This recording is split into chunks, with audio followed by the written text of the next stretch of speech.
Welcome to Building the Future, hosted by Kevin Horick. With millions of listeners a month, Building the Future has quickly become one of the fastest rising programs, with a focus on interviewing startups, entrepreneurs, investors, CEOs, and more. The radio and TV show airs in 15 markets across the globe, including Silicon Valley. For full showtimes, past episodes, or to sponsor the show, please visit buildingthefutureshow.com.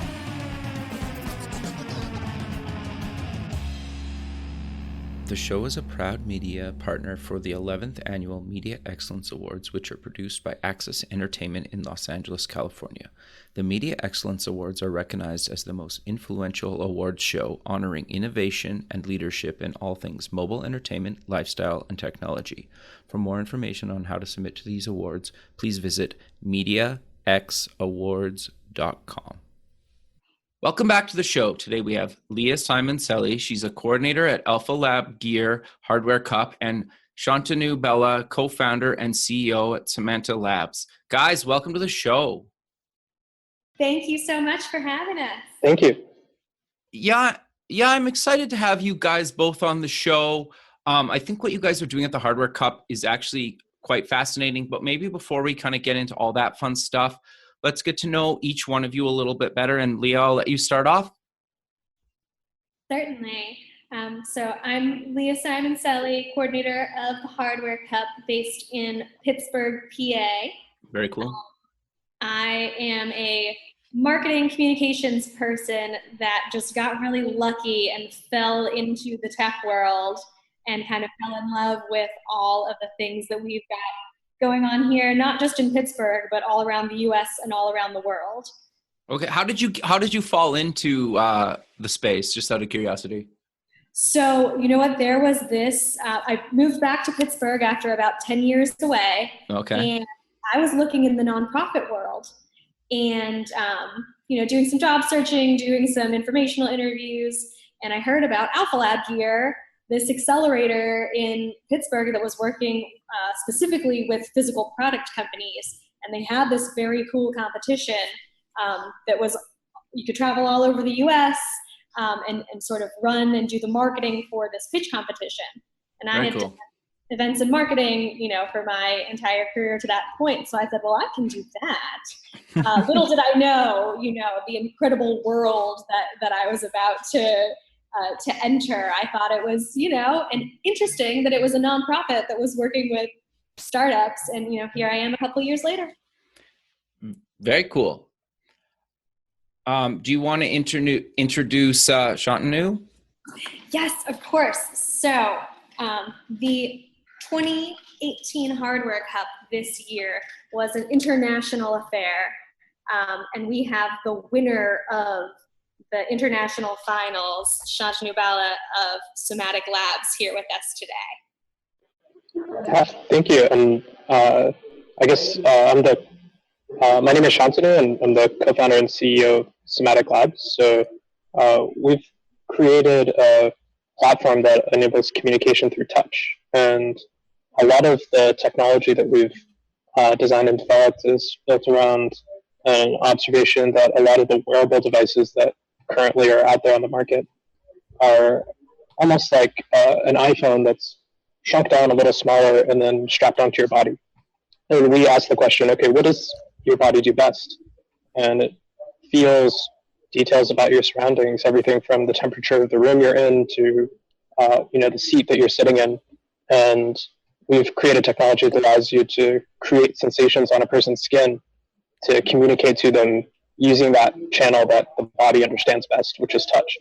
And very cool. So before we kind of dive a bit deeper into kind of the Hardware Cup and what you guys are doing, do you maybe want to give us a bit of background on yourself, kind of where you grew up, where you went to school, kind of how you got to where you are now, and some career highlights along the way? Yeah, definitely. So I grew up in Phoenix, Arizona, and a lot of the initial kind of interest that I had was just in technology generally. But when I was touring universities, one of the things that I did was just go locally to Arizona State University and visit a lab there and kind of get an idea of what types of technology get developed. And that was when I first got some exposure to haptic technology, the type of technology that I'm working on right now.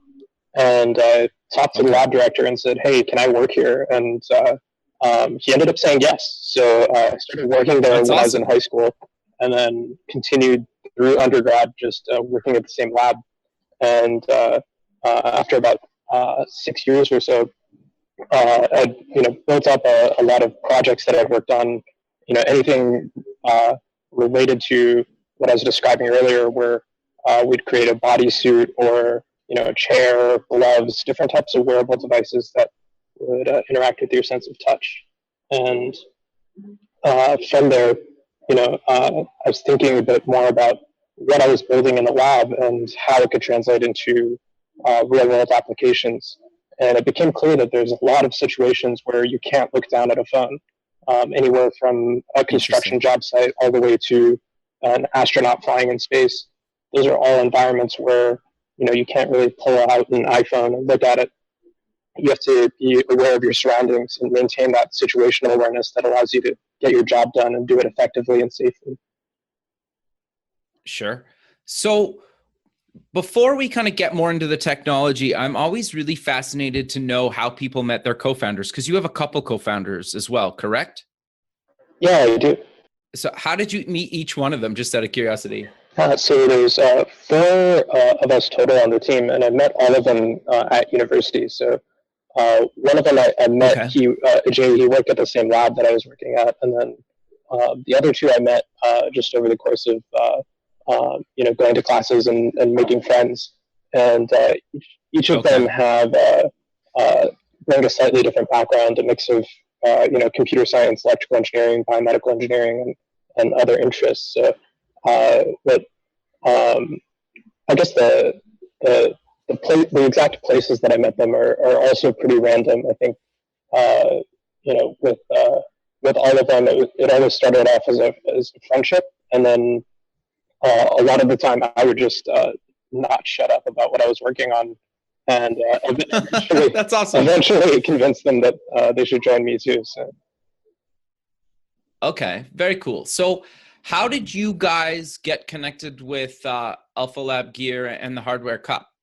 Yeah, so this was kind of also another random chance occurrence in some ways. I just sort of stumbled on the website and decided, okay, hey, might as well submit an application and see what happens. And it starts off as a regional event. So, we submitted an application for the Southern Regional in Texas. And because we were based in Arizona at the time, it seemed pretty easy to make a trip over to Texas to attend that pitch competition. So we submitted that application online, and just from there, we're really excited when we got notified that we were invited out. Very cool. So Leah, walk us through a little bit more kind of what AlphaLab Gear and the Hardware Cup is exactly, and how people can kind of either join the accelerator or apply to the Hardware Cup. Sure. So AlphaLab Gear is actually having its 5-year anniversary this year. Wow, congrats. That's great. Thank you. Yeah, when we started back in 2013, we were one of 4 hardware accelerators in the world. Oh, wow. It was much more common to have an accelerator that, was either general or was focused on software. But it was evident fairly early on that companies that are building physical products need something different than companies that are building software products, software platforms. So we started this accelerator here in Pittsburgh, which is a hub of both the manufacturing world, hundreds of years of manufacturing, sure, and also where Uber's got their self-driving cars, and we've got Google, and we've got Facebook, and we've got all sorts of very cool, very exciting tech stuff going on here. So we've got that mix that's kind of perfect for physical product companies. And we were seeing that investors were not, hardware wasn't the first thing on their mind, right? They needed to meet the companies and kind of have a better understanding of, why is it taking so long to get to the next point? Do I really want to invest in this? But once we had those same investors meet with our companies, they realized pretty quickly hey, this is a great investment. We can protect the IP. AI and robotics are super hot. This is a really great place for me to be putting my investment dollars. So we started the Hardware Cup 4 years ago as a way to showcase as many physical product companies around the US as we could, and then get those founders in the same room as investors and as corporate partners that can be great first customers, and just other entrepreneurs that want to be there and want to see, the latest and greatest. So it's a format that has been really successful for us. It started out as just, a handful of cities around the US, and we've grown it into what is now, covering all of the United States in a regional way, and then also having international partners in another 6 countries over the past 2 years that will hold their own Hardware Cup event and then send their finalists to Pittsburgh for the international finals. Okay, interesting. And then how do you guys kind of pick a winner? Like, what made, Somatic Labs stand out so much for you guys to actually award them the kind of grand prize? So this is really interesting. It's important to the Hardware Cup, what it stands for, that all of our judges be investors. Oh, interesting. Okay. So that's a requirement that we have in each of our regional competitions at our international finals. Everyone that is judging you as a company and deciding who gets a $50,000 investment is an investor. Okay. So not only are they excited to, see the cream of the crop in each region and at the finals, but you're getting that perspective, which has been some of the most important feedback that these companies have gotten. Even if they don't end up winning, they're getting connected to these investors and they're getting asked these tough questions that maybe they're not being asked just when they're talking to customers, when they're talking to accelerators, sure, that kind of thing. And Somatic is interesting because, he did a demo and had a product to show, but it wasn't something that, he was manufacturing at scale at the time of the Hardware Cup. It wasn't something that was really, far along and, okay, ready to go, ready to put my rubber stamp on. It was more of a, hey, this is a really exciting technology. This is something that, we can see have a number of applications in a number of different industries. And I think it's so great that the judges chose tech that was in that, early stage, because that's what the Hardware Cup is for. It's a $50,000 grand prize. It's not, $1 million round. It's meant to try to help you get to that next stage. So I was pretty excited that the judges could see, from early on that this is exciting tech. This is an exciting founder, and we want to get in early. Very cool. So Shantanu, walk me through kind of how far along was the product that you brought to the Hardware Cup, and did it evolve over kind of since then, or where are you guys kind of at when you went there, and where is it kind of now? Yeah, so where we were at when we went there was very much after we had already designed and developed a prototype and were able to get some customer interest, but we weren't yet at the point where we had the capacity or the capital really to fulfill large orders, or we were kind of right at the stage where we needed to raise funding. Okay, so sorry to cut you off, but when you say prototype, like how was it basically the prototype right before it goes to production, or how far along were you in kind of that prototype stage? Yeah, so, and this is something that Leah had alluded to when it comes to hardware, is that, for us, that prototype took a good 2 years to design and develop. Okay. And it was something that we were able to demonstrate. Okay. But it also isn't something that we were at a point where we could immediately manufacture it at scale. Okay. And so when you mention production, one of the things that happens with hardware is that the production process tends to be something that requires a lot of capital and relationships with manufacturers. Right. And that's something that we've been fortunate to be able to build over the last few months. not only were we able to raise capital, but also start to build the relationships that are necessary to bring it to production. Interesting.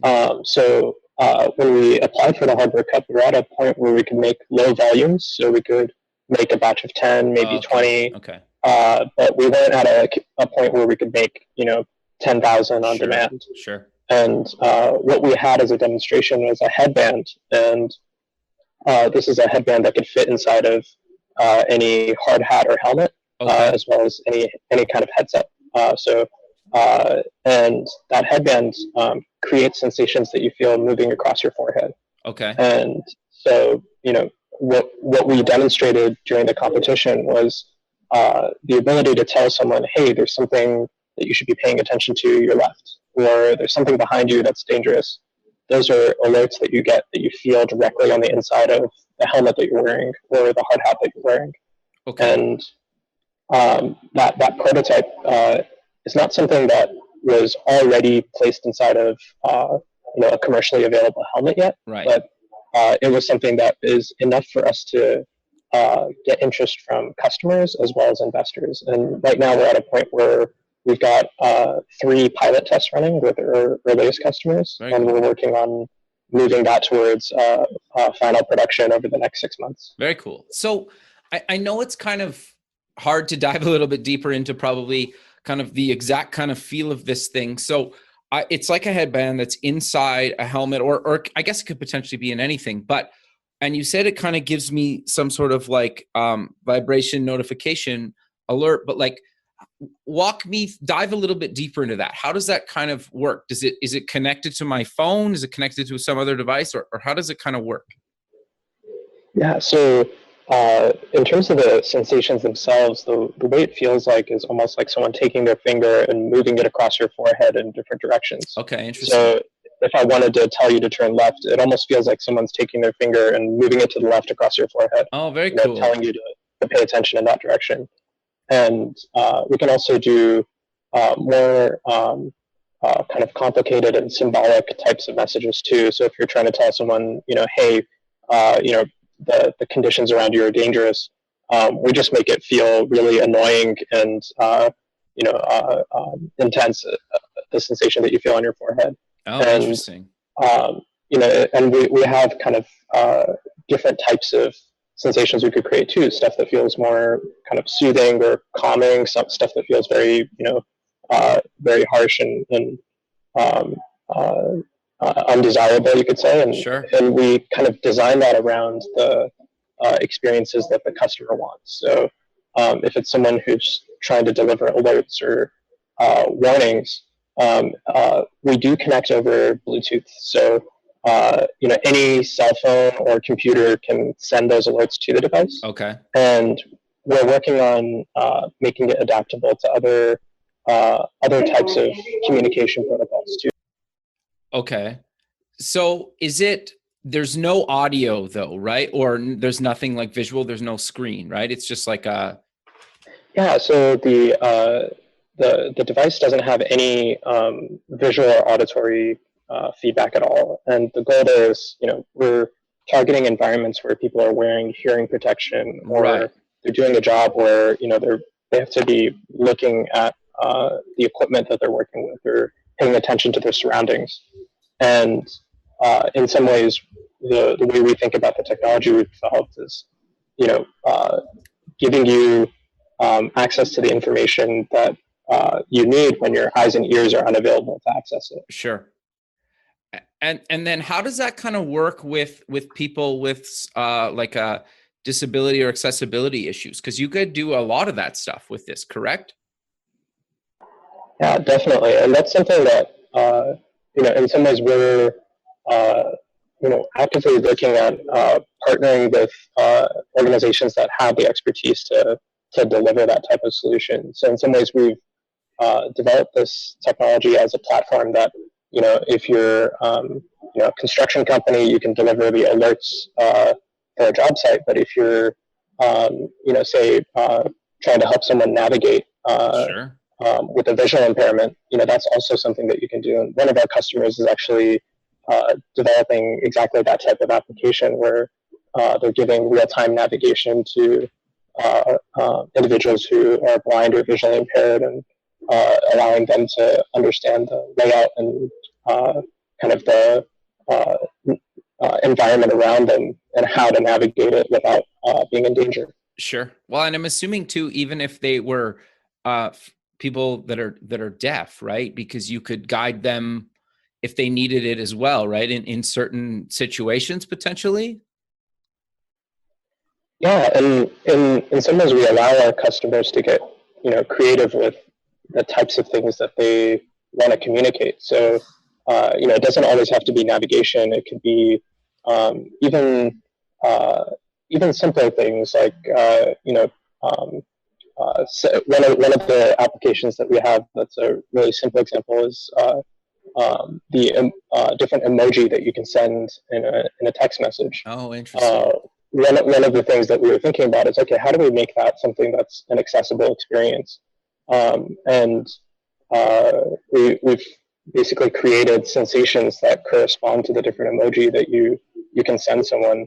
And that's another kind of demonstration of how you can use the technology is, take something that's visual and then turn it into something that you can also feel. So someone who maybe can't see the emoji can also feel that.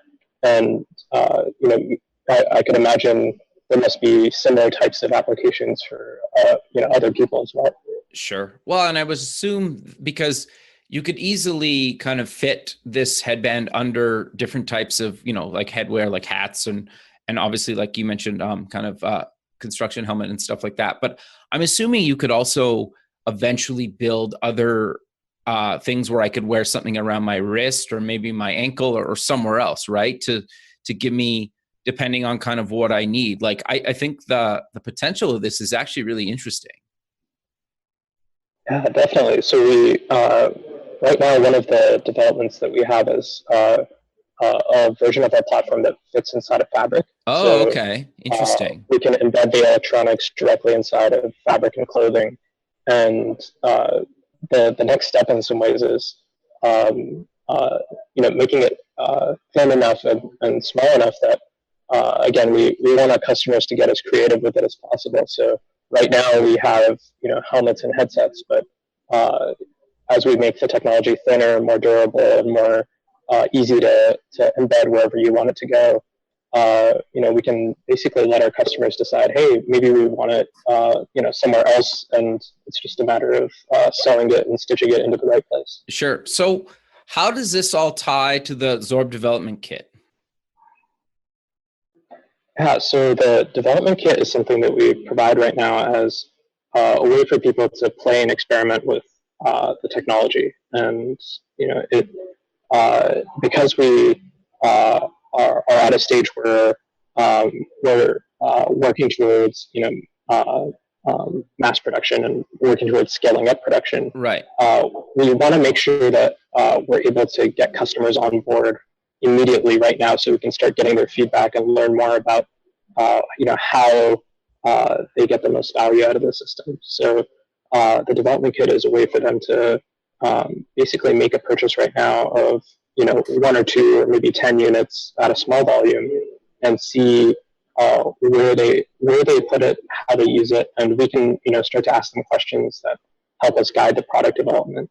One of the teams that's using our development kit that we're really excited to work with is a team at NASA that's redesigning the spacesuit. Oh, interesting. And one of their desired kind of end goals is to see whether you can give someone information about things that are happening around them as well as things that are happening in the spacesuit itself. So, because there's no up, down, left, or right in space, you could feel the direction of the ISS relative to where you are. Interesting. Or you could feel, changes in, for example, the pressure or the amount of oxygen you have available. Things like that can be communicated as something that, again, you don't have to pull out an iPhone or an iPad, and you definitely can't do that during a spacewalk.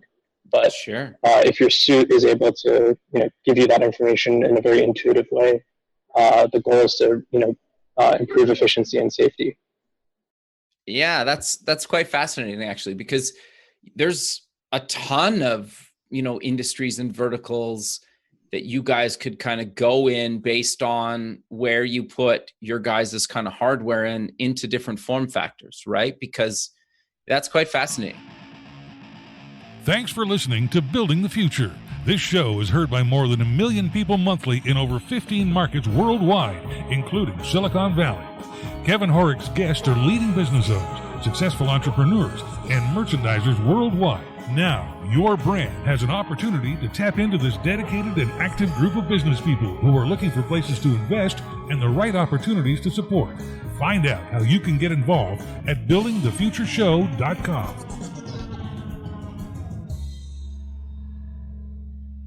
I'm curious then, where can people get more information about what you guys are doing and actually get access to the development kit?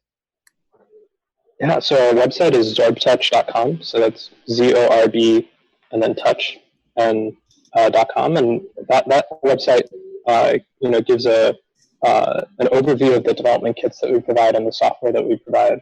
And that's the best place to get started. But you can also just send us an email on the website too, and we'd be happy to tell you more either over the phone or over email. Sure. And you guys actually have, like, people can get one of the headbands, a development kit, and you guys kind of have a wristband that's pretty cool. And then obviously you have like a design studio. What exactly is the design studio, and how do people kind of use that? Yeah, definitely. It's the different form factors that we provide are ways that people can experiment with the technology. So Okay. the headband and wristband can all be reprogrammed to create different types of sensations. So the design studio is what allows you to kind of come up with your own ideas for basically feelings on your skin. So we think of it as Photoshop for your sense of touch, where you can kind of drag and drop different building blocks of something that's either moving across your skin or something that feels like an intense pulse in a specific location. And the design studio, you can install it on any computer, whether it's a PC or Mac, and kind of get started playing with the sensations you want to create. And then when it comes time to actually deliver those sensations, we also provide an app for your iPhone where you can just take the sensations you've designed in the design studio and come up with the triggers and situations where you want someone to feel those sensations. And so it allows you to come up with ideas for what you want someone to feel, and then specify, okay, when do you want someone to feel it? What is the input? Is it an alarm? Is it a sensor that gets triggered? And is it navigation, like GPS, where you're trying to tell someone to turn right, turn left? All of those parts of the process are enabled by the software. Very cool. So Leah, I'm curious then to step back to you a little bit. How do you guys at AlphaLab Gear kind of work with companies to actually get them to a point where they could potentially apply to the Hardware Cup? So, when we talked about early stage being the really the goal of the type of companies that we want to apply, we want companies that $50,000 would be meaningful to them. So in some cases, there's not even a need to get them to a point where they can apply for the Hardware Cup. It's more about, once they have applied for the Hardware Cup and they're kind of in our network and in our world, then what can we do? What connections can we make for them outside of just the single Hardware Cup events?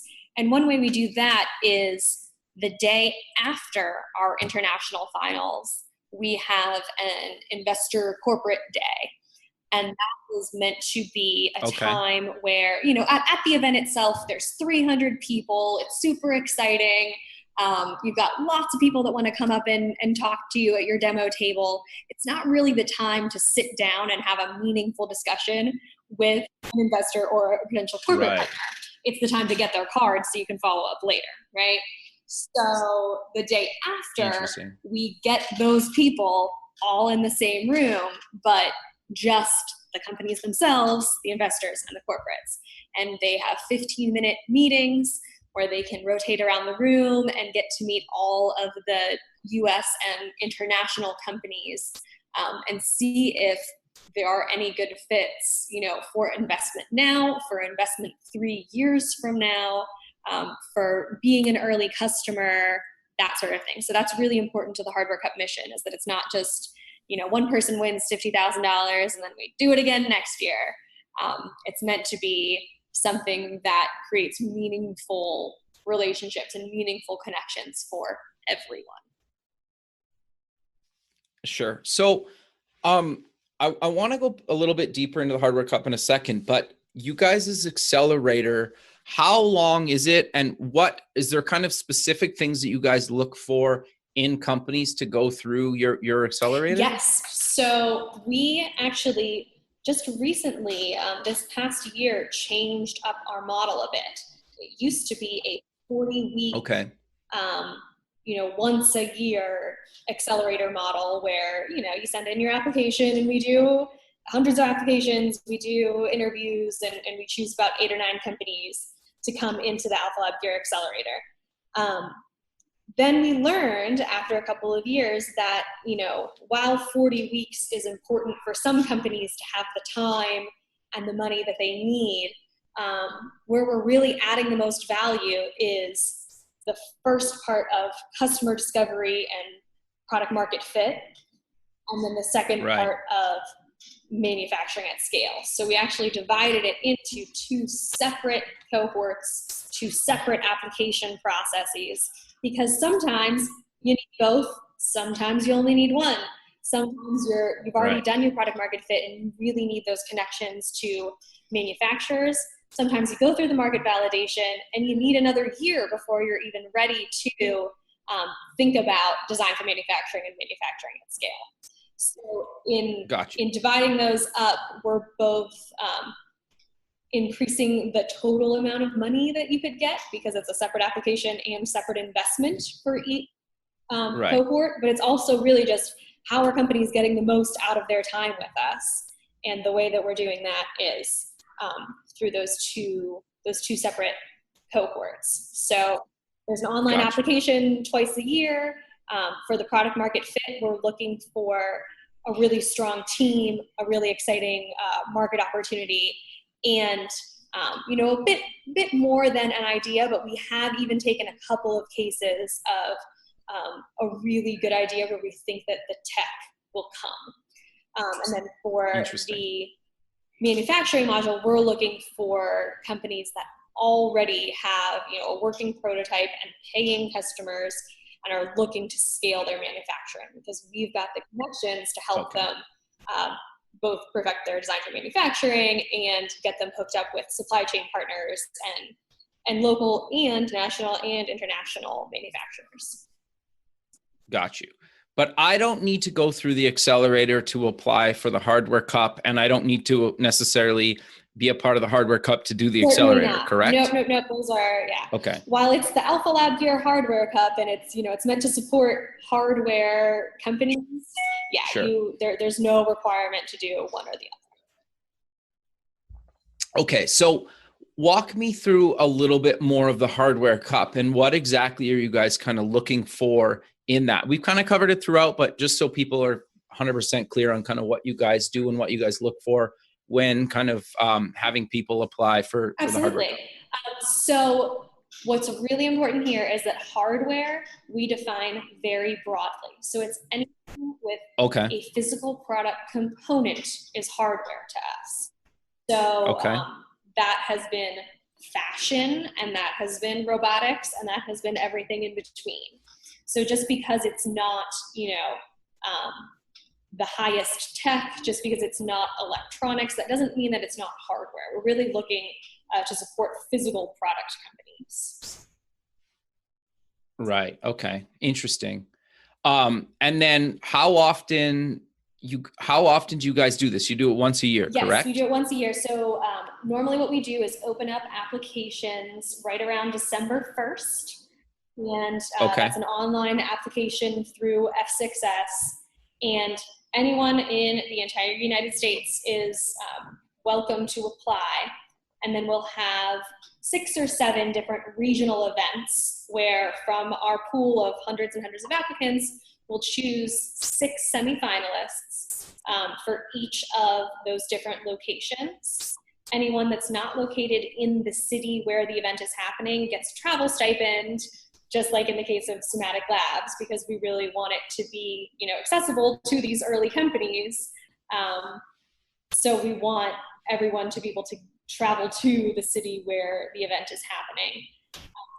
And Right. at each one of those events, we get hopefully about 100 people in the audience, a mix of entrepreneurs and corporates and investors.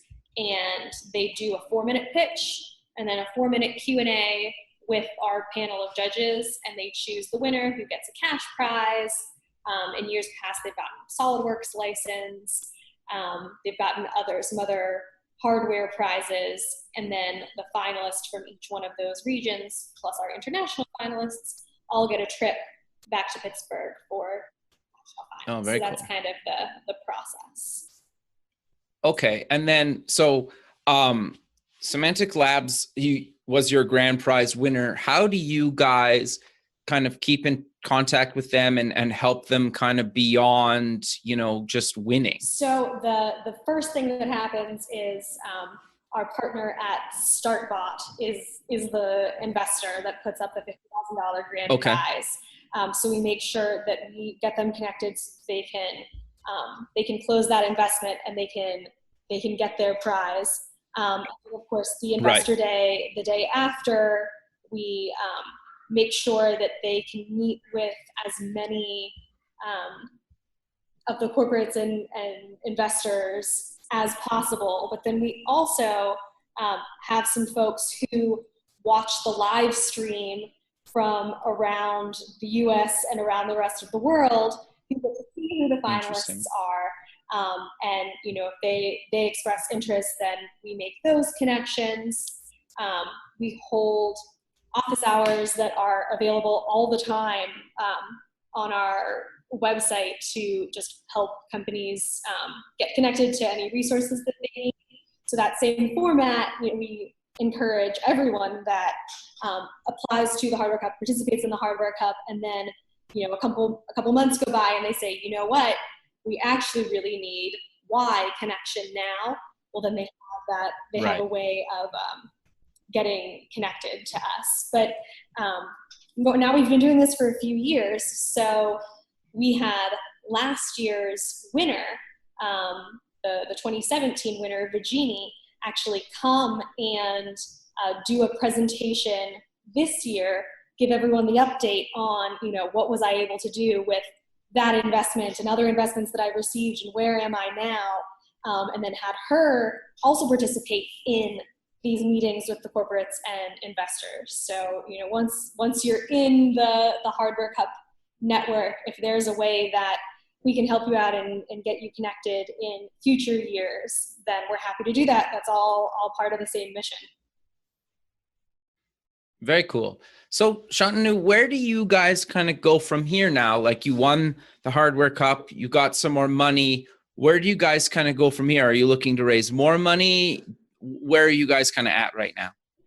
Yeah, so we're in a situation where we've just wrapped up that round of investment. We're thankful that we're kind of thinking through whether we want to bring on board more investors than we initially were thinking about bringing on board. So we're set out to raise $500,000, and we have more interest than that. So congrats, that's something great. We're actively considering. But in terms of our next steps, we've got a lot of customers that are really excited to work with us. I mentioned those 3 pilot tests earlier.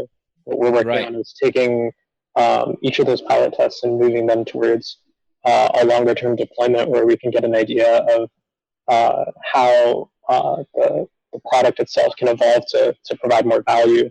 And what that looks like over time is also onboarding more customers. So we've got a lot of interest in the aerospace industry. I mentioned NASA earlier, but there's other aerospace companies we're in discussion with, specifically related to pilots. And so pilots and astronauts both have a very stressful work environment, and that's something that we've been able to build relationships, and we're looking forward to onboarding more customers as well. So a lot of it's just continuing to sell, continuing to grow the company, and make sure that we're able to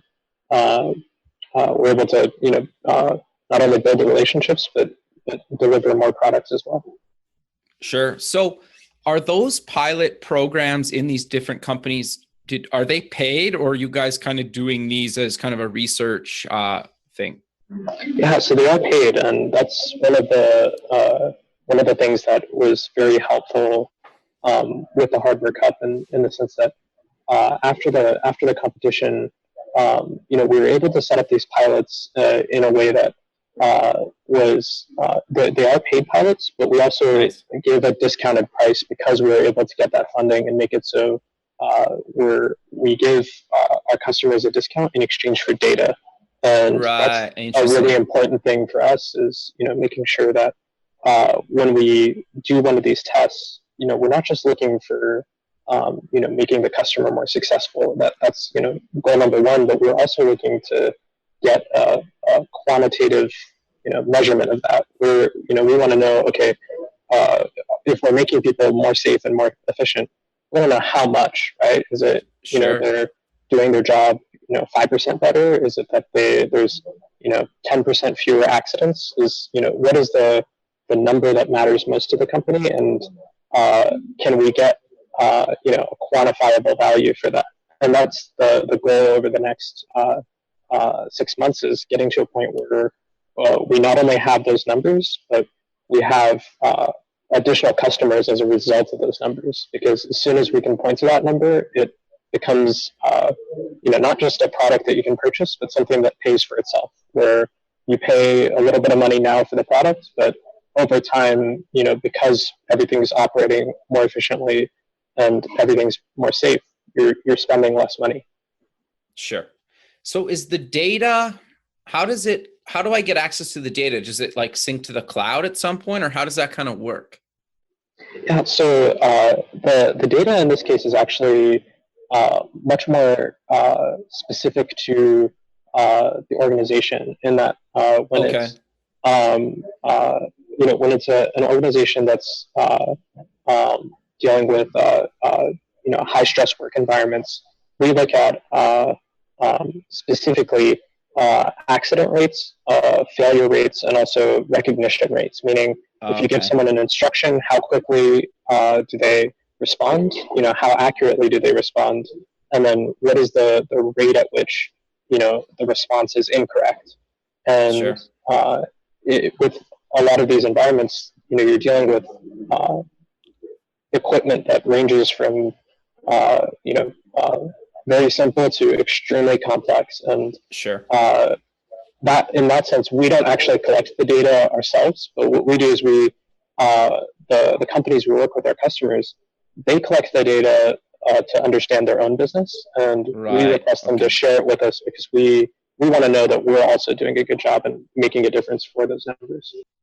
Got you. Okay. Yeah. Well, and part of it too, I think some of the biggest probably hurdle for you guys, even if you decided to build something, is sometimes those job sites they could be pretty remote, right? Or they don't have internet access, or maybe not even cell phone access. Is that fair to say?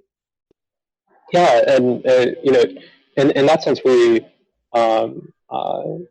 in some ways, we rely on our customers to provide us with that information, but it's definitely what we found is that especially because what we're doing provides them with value, they're in many cases excited to tell us that. So when we've shipped the product and they're testing it out, we frequently have phone calls and regular checkups with our customers to figure out how things are going. And we found that they whenever we talk to them, they're excited to tell us when things are going really great, and when things aren't going great, they also tell us. So it helps us a lot to have those conversations, and a lot of the data, because it's also important to our customers' businesses, we let them decide how much they want to share. But in general, So far things are going great, and we look forward to getting those final results.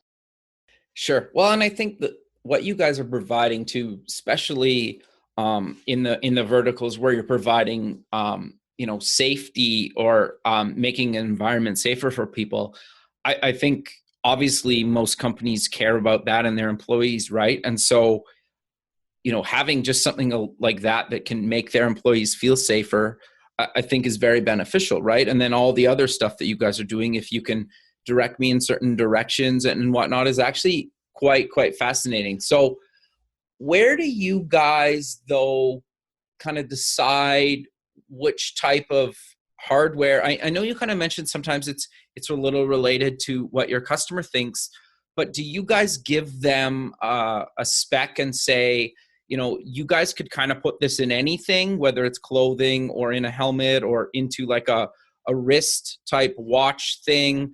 Do you guys give them kind of like a hardware spec that they need, or how does that kind of work? Like if I want to put it into something that you guys haven't thought of yet, how does that kind of work? Or do I have to work with you guys to kind of figure that out? Yeah, so right now, pretty much all of our customers are working with headsets and helmets. And okay. The main reason for that is, the environments that I described. Pretty much everyone in those contexts is wearing some kind of a hard hat or helmet or some type of protection. And the reason why we provide a couple other form factors on our website is just to get people thinking about other places where they can embed it. In terms of the longer term kind of hardware spec, that's definitely something that we do discuss in detail if someone is asking for something very different from what we already have. And as a startup too, we end up having to make decisions. Sometimes you don't want to, you can't serve as every customer, right? So sometimes we do get requests where we have to say no, and that's something that we actively think about as well as how do we stay focused, and how do we stay how do we basically stay on top of the customer requests that seem to have the highest value? No, makes a lot of sense. But we're kind of coming to the end of the show. So maybe, Shantanu, can you maybe mention where people can get more information about you guys and all the stuff we talked about today? And then Leah, I'll let you do that as well. Yeah, definitely. So that's our website is probably the best place to start. That's zorbtouch.com. That's ZORBTOUCH.com. And feel free to send an email.